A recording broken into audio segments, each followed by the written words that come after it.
Now, the other phenomena, which are included in spirits and the like, are caused by human beings sometimes that are projecting powerful energy mentally.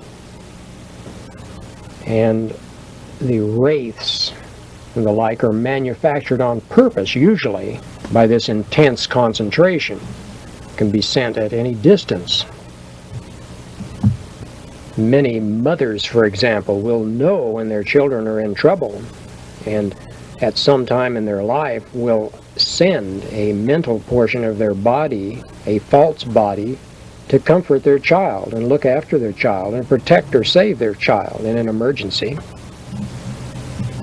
It often happens that people aren't consciously aware of doing these things. They just pop up in an emergency and are done by some of the inner, higher level components, the subconscious.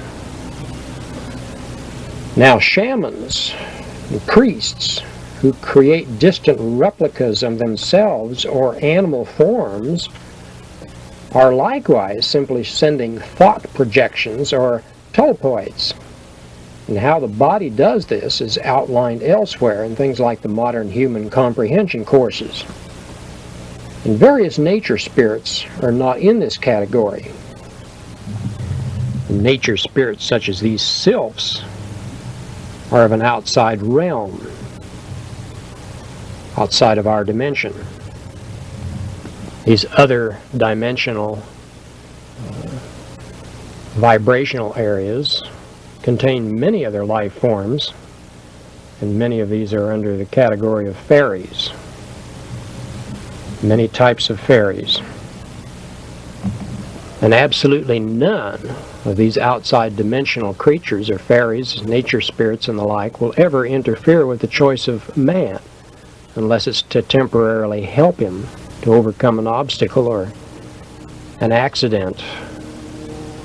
Most of the interference that is of a negative nature are from negative identities, and often humans that are interfering, because usually only humans and negative entities will interfere with choice. These fairies, gnomes, and sylphs and other dimensional life forms involved with nature were invariably recognized by ancient races. Most like humans was the green men of the woods, and yet most all of the fairies and lake maidens resembled the female human species. The elves, who reside in remote areas of beauty, are human-like and love to dance and play. The elves and the many other nature spirits are the Inua, but the Eskimos maintain whole dominion over all of nature. Most of the American Indian tribes shared the same respect for such life forms. All of the tribes of the world recognized them.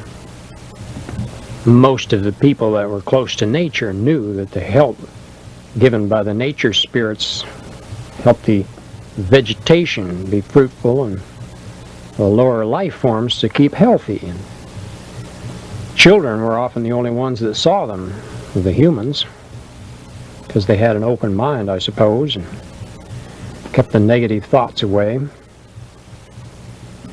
Well, many persons with the ability to perceive these slightly higher vibratory rates occasionally see these nature spirits and hidden people, even though they're adults. I've had a number of friends over the years that could see the different nature spirits, and while the woodland nature spirits are a little thicker in the eastern United States and the jungles and such of the rest of the world, there are usually life forms of this type all over, even in the deserts. And the hobbits, so to speak, or the little desert dwellers, are kind of sparse out in the Mojave Desert here, but they do exist in small tribes, and many people in these areas see them. Many different types and shapes and sizes of nature spirits, and these are supposedly goblins from the Norway area, but they're misrepresented to a great degree for these children's storybooks and such. but they are representations by various artists. You'll find pieces of truth are often hidden away in the fiction and fairy tales of the world. And this scene, of course, is from the Midsummer Night's Dream. Oberon the king and Titania, the queen of the fairies.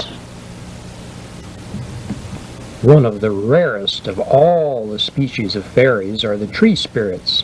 They're usually quite large, and they are involved with helping trees.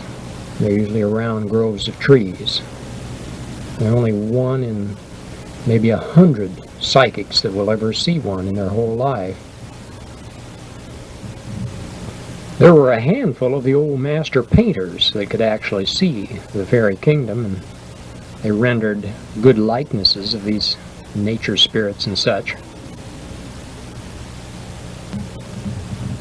While we're covering the subject of other realms, we might look into the phantom people that mysteriously appear and disappear regularly all over our globe. And there are thousands of persons that yearly vanish, and only a small percentage are ever found or show up again.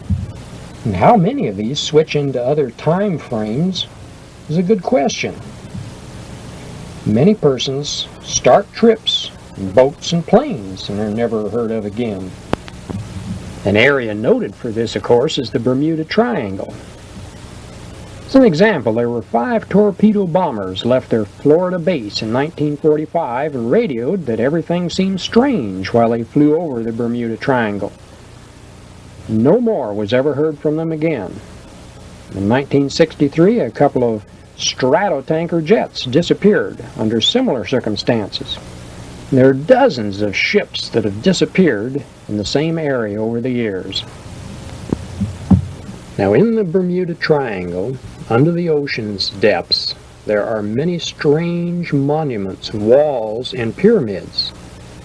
And the pyramid you see here is the largest pyramid in the world. And it was located in the 80s. And it was very advanced, and it was about 50 miles south of Florida. A well-made pyramid that had been unknown up to this time. And many feel that in this area there are time-warping crystals which evidently switch objects in this dimension to other dimensions. And this is a tale that we cover elsewhere. Now, in the case of persons disappearing in other parts of the country, in other areas, it's sometimes possible for such persons to bilocate or be bilocated through mental means. The human being, for example, is simply a mass of atoms or circles of energy. And when the binding energy holding us together is altered, the holes can grow larger or smaller and slip into the dimension that corresponds with a particular vibratory patterns or rate that's desired. Now, how this is done requires a knowledge of how the higher human components function.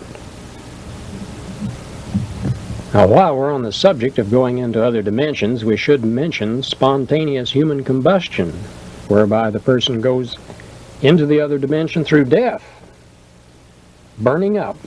In Scientific America and the English Mechanic magazines detail cases as far back as the mid-1800s.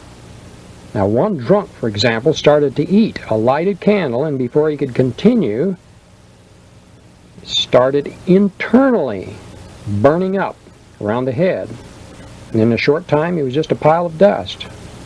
And another drunk was seen to be covered with a silver-colored flame. So a witness grabbed him and somehow stopped the fire, simply through his touch, disturbing the vibrational rate some way. The man had no pain at all during the burning, but he later died in agony when the deeply burned flesh was exposed for a few days.